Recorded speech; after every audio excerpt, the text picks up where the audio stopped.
The twin suns of NetNarrator shone over the shining domes of the royal arena. The sky glowed orange and gold, and the tall silver banners of the Netheri Empire moved slowly in the warm wind. Thousands of alien citizens filled the stands, their bright eyes fixed on the large platform below. Everyone had gathered to see their beloved Princess Varel fight again. Princess Varel was famous across many star systems. She was tall, fast, and born with glowing silver skin that shimmered like metal. Her people, the Nethari, were known for strength and pride. They believed no one could match their speed or intelligence. The princess had trained since childhood to fight in the royal arena. Her battles were broadcast to every planet under Nethari control. When she fought, the crowd roared her name and her victories became songs. Today's duel, however, was different. It was not against another Netheri warrior. It was against a human. Humans were the newest species to join the Galactic Union. They came from a small blue planet called Earth, a world that still used muscles and tools instead of full bioenhancement. To the Nethari, humans looked weak and primitive. Their bones were smaller, their bodies shorter, and they still relied on something called training instead of genetic upgrades. The princess found it amusing. When she heard that one human had been invited to spar with her for cross-species understanding, she laughed aloud in front of the court. "Too small to fight me," she said with a grin. The council tried to warn her not to mock the guests, but she only waved her hand. To her, it was entertainment. The human's name was Sergeant Aaron Hale. He had come with the Human Expedition Fleet, representing Earth's military exchange program.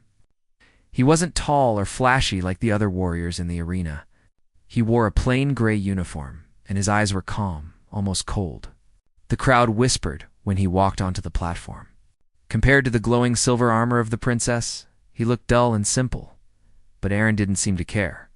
He stood quietly, his boots sinking into the sand, and looked around as if studying the arena itself. The princess entered from the opposite gate, her armor shining with royal blue light. She held her curved blade, a weapon passed down from generations of Netheri warriors. When she stepped onto the field, the crowd rose to their feet and began to chant her name, Princess Varel. Princess Varel. The sound was like thunder. She smiled, lifting her blade high. The energy of the crowd gave her confidence, and she looked across the arena toward the small human. "You are smaller than I expected," she said, her voice echoing through the translator drones. "Perhaps they sent me a child instead of a soldier." Aaron only nodded once. "Size isn't everything, Your Highness," he said quietly. The princess laughed, her metallic hair catching the sunlight. "We'll see." The match began. The rules were simple. It was not a fight to harm or destroy. It was a test of speed, balance, and control. Whoever could disarm the other first would win. At the sound of the horn, Varel moved first. She rushed forward with incredible speed, her armor glowing brighter with each step. The human barely seemed to move, and yet every strike she threw missed by inches. The crowd laughed and cheered as she spun and struck again, her blade cutting the air in bright silver arcs. To the audience, it looked like a dance.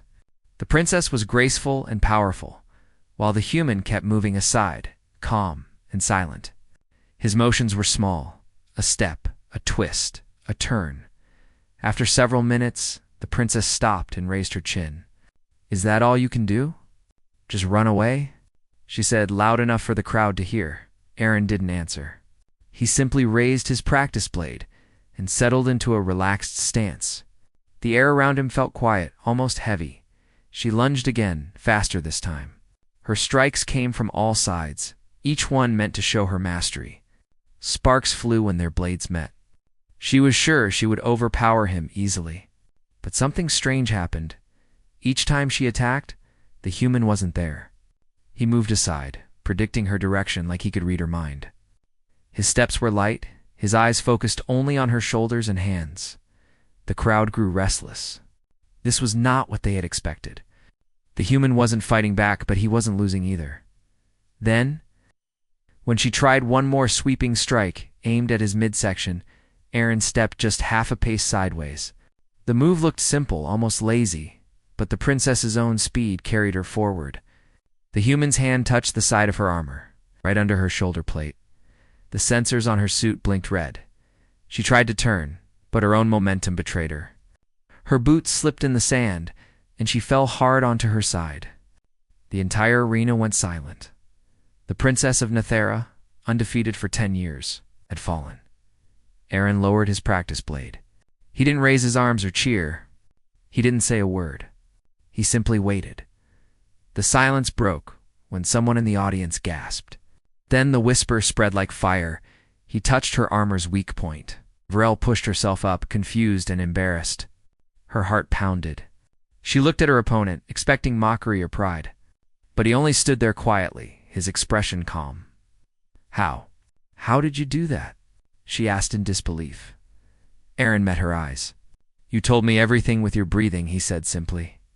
"Every move, every thought." The crowd began to murmur. Some were angry. Others were amazed. Varel clenched her fists. "Do you mean I lost because I was predictable?" "You lost," he said softly, "because you thought I couldn't win." Those words struck her harder than the fall. She looked at him for a long moment, but he turned away and walked toward the exit. The crowd didn't know whether to boo or cheer. Later that evening, footage was replayed on every NetNarrator broadcast channel. The princess falling in the sand, the calm human walking away. It became the most discussed event in the Empire. Some called it shameful. Others called it a lesson. In the royal halls, the council demanded the human be reprimanded. "He embarrassed the royal bloodline," one advisor said. "The people will lose respect." But Varel sat silently. For the first time, she felt no anger toward the one who had beaten her. Instead, she felt something she had never known before. Humility. She remembered his words again and again. "You thought I couldn't win?" That night, she replayed the duel in her private quarters. Every frame, every movement. She noticed how he didn't waste any energy, how he used observation instead of power. The human had turned her own strength against her. It wasn't brute force. It was disciplined. The next morning, she visited the training archives. "Show me the records of human combat styles," she told the archivist. He hesitated. "You wish to study their methods, princess?" "Yes," she said firmly. "I need to understand." What she found surprised her. The records spoke of ancient Earth warriors who trained without enhancements, samurai, monks, soldiers, and explorers. They all relied on willpower, not technology. Their strength came from patience and endurance. They fought not to dominate, but to test themselves. For the first time in her life, Varel realized her own weakness. She had always believed superiority came from power and perfection. But the human had shown her something different, strength through control and respect. Over the next days, she stayed away from the royal arena. The media speculated endlessly. Some said she was humiliated. Others said she was planning revenge. None knew the truth. Meanwhile, Aaron continued his training with other species in the Union base outside the capital. He avoided interviews and stayed focused on his mission. The humans did not celebrate his victory. To them, it was only part of their diplomatic work. But even among the soldiers, people whispered about the moment when a simple man from Earth had humbled the most powerful princess in the galaxy. One evening, as the suns dipped low, Varel stood by the window of her palace and watched the lights of the city. Ships moved in silent lines through the sky. She thought of how easily arrogance could blind even the strongest. She wondered what the human was doing. The one who had spoken so few words yet changed her view of strength. In her heart, quiet respect began to grow. Not just for Aaron, but for his people, the strange. Stubborn species who refused to be measured by size or shine. The next tournament was scheduled for the end of the month. The council expected her to reclaim her honor. She agreed, but with a condition. "I will fight again," she said, "but not for pride, for understanding." The advisors looked puzzled but said nothing. When the day came, the arena was full again. The same crowd that had laughed before now watched in silence. They didn't know what to expect from their princess. As Varel walked onto the sand, her armor looked different. She had removed the royal crest and worn plain silver plating instead. It was a quiet message, a promise that she was not here to show off. But to learn, her opponent was another alien warrior, stronger and larger than she was. But this time, Virel didn't rush. She breathed slowly, remembering the human's calm face. Small, precise steps. The fight began. Every motion she made was careful and balanced.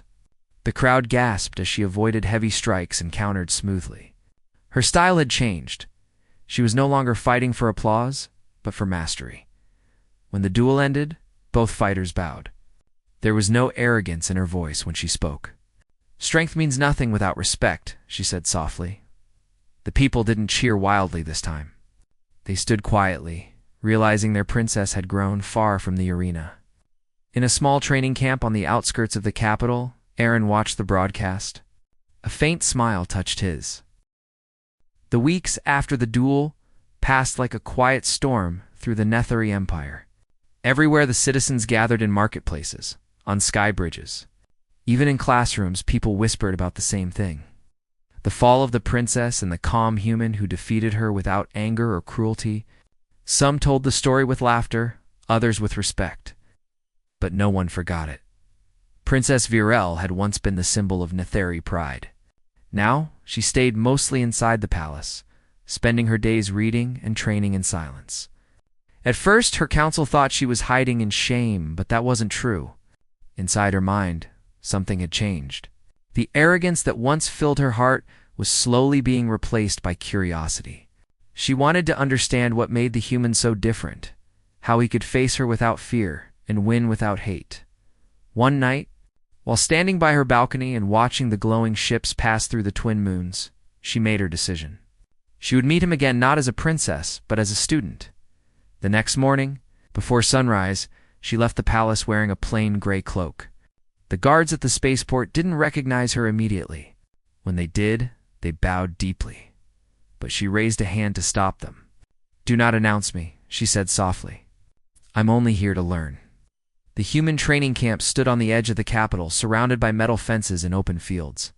Inside, humans and other alien recruits practiced drills under the pale light of Nethra's dawn. The air smelled of dust and fuel. It was simple.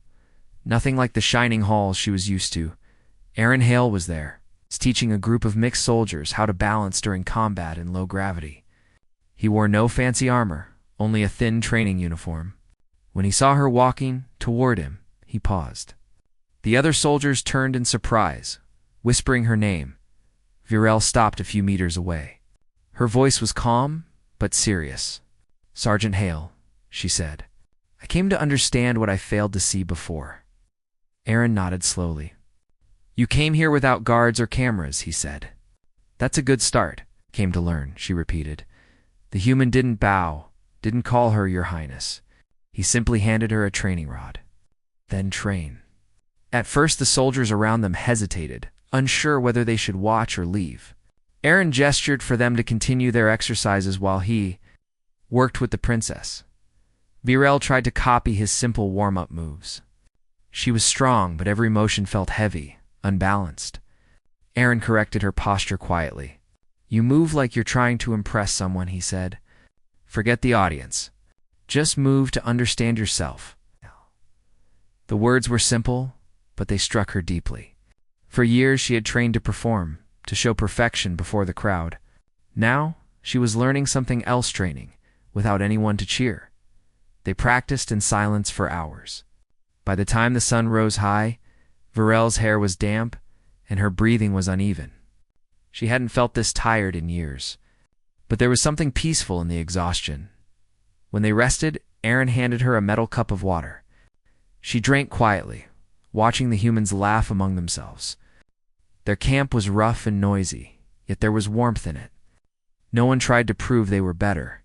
Everyone helped one another. "You fight as one group," she said softly. "Not as individuals." "That's how we survive," Aaron replied. "Humans learned long ago that alone we are fragile. Together we are strong."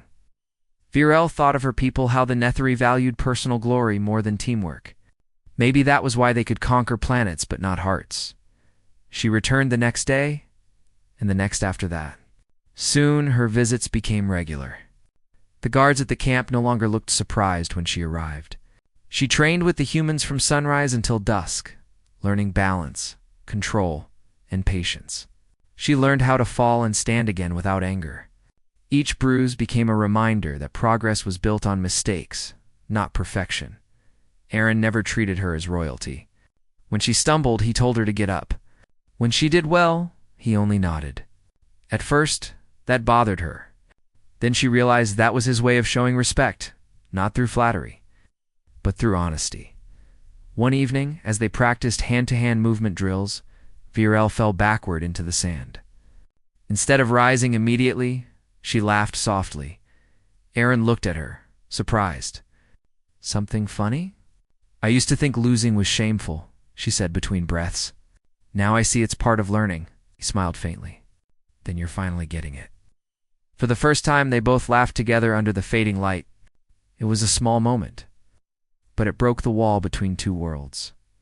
News of the princess's strange behavior spread through the empire. Many couldn't believe it.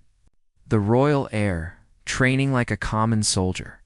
The council feared it would damage her reputation, but the citizens felt differently. They began to admire her more for her humility, not her arrogance. Months passed. An unexpected event changed everything. An unknown fleet appeared near the border of Nathari space. The ships were dark and silent, their signals unrecognizable. The Galactic Union called for joint defense drills, fearing a possible threat. Every allied species prepared their armies. The Nathari Council ordered Princess Virel to lead a defense unit from orbit. But she had other plans. She walked into the council chamber wearing the same simple silver armor she used at the training camp. "I will lead on the ground," she said firmly. The elders gasped. "That is beneath your rank." One of them shouted. Virel met their eyes calmly. "Respect is not given by rank. It's earned through duty." Her words silenced the room. The council could see the change in Hergon was the proud girl who mocked others. In her place stood a true leader. When the human expeditionary team landed on the border planet of Soltranine, Virel was already there with her troops. The air was thick and hazy, the ground covered in red dust. The joint base was busy with engineers, medics, soldiers from different worlds working together. Aaron was inspecting equipment when she arrived. He looked at her armor and smiled slightly. "You really came?" I said. "I would fight beside those who taught me," she replied. For days, they worked side by side preparing the defense systems. There were long hours of tension and little sleep, but Virel never complained. She carried supplies, repaired drones, and trained new recruits. Her soldiers watched her in disbelief. Their royal leader was doing the same work as them. At night, when the red moons rose, she and Aaron sat outside the tents sharing stories. She told him about the golden halls of Nethera, and he spoke of blue oceans and green forests on Earth. They were from completely different worlds. Yet they understood each other. "You humans are strange," she said once. "You find beauty even in struggle." "That's what keeps us alive," Aaron answered. "We see hope everywhere, even when it looks impossible." Virel nodded slowly. She realized that this hope was what her people lacked, the belief that even weakness could lead to strength. The tension at the border lasted for weeks. The unknown fleet never attacked directly, but their presence forced the Union to stay alert. One night, during a major storm, communication lines failed and several defense towers lost power. Without them, the base would be exposed to the unknown signals coming from space. Virel immediately called for volunteers to repair the systems. When no one moved fast enough, she stepped forward herself. "If no one goes, I will." Aaron stood beside her. "You won't go alone." They left the safety of the camp and crossed the stormy plains. Lightning lit up the sky as they reached the damaged towers.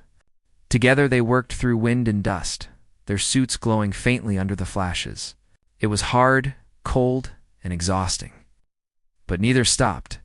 When the last power cell connected, the tower lights came back online. The camp cheered over the radios. Virel looked up at the glowing beacons, her heart full of pride, not for herself, but for everyone working together. That night as they returned, Aaron said quietly, "You've changed your world more than you know." "I only followed what you showed me," she replied. He shook his head. "No, you chose to learn." that's rarer than strength. They shared a silent look, full of understanding. Months later, peace returned to the border. The strange fleet vanished without conflict. The Galactic Union called it a stand of unity, success story of cooperation between species.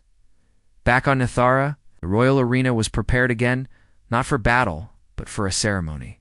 Crowds filled the stands to honor those who served during the crisis. The grand hall sparkled under crystal lights. When Varel entered, she no longer wore her royal crown. She wore the same plain silver armor, polished but unadorned. Walking beside her was Aaron Hale, representing the human fleet. The crowd erupted in cheers. Not mockery. The Emperor himself stood to speak. "Our daughter once fought for pride," he said, his voice echoing. "But she learned that real honor is earned through respect and courage. Today we thank the humans for reminding us of that truth." The hall filled with applause. Virel turned to Aaron and gave a small bow. He returned it quietly. No words were needed.